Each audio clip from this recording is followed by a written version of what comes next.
Hello, my name is Arif. I love drink coffee and Fanta. One day, I surprised when look at the mirror.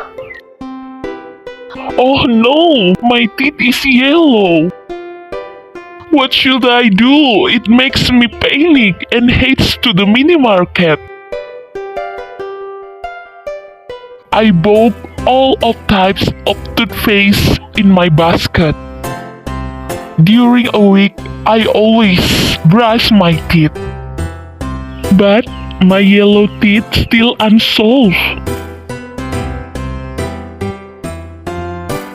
So, I decide to go to the dentist.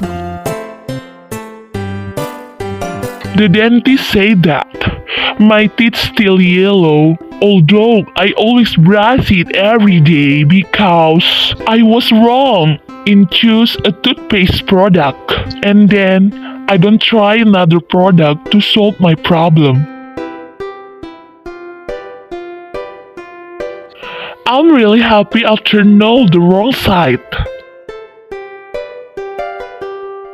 Furthermore, I know the toothpaste bets on my problem. Then, I bought it in online shop. I also share my experience in TikTok application. Until it makes me viral as a reviewer of healthy products. Moreover, I got the money from the TikTok.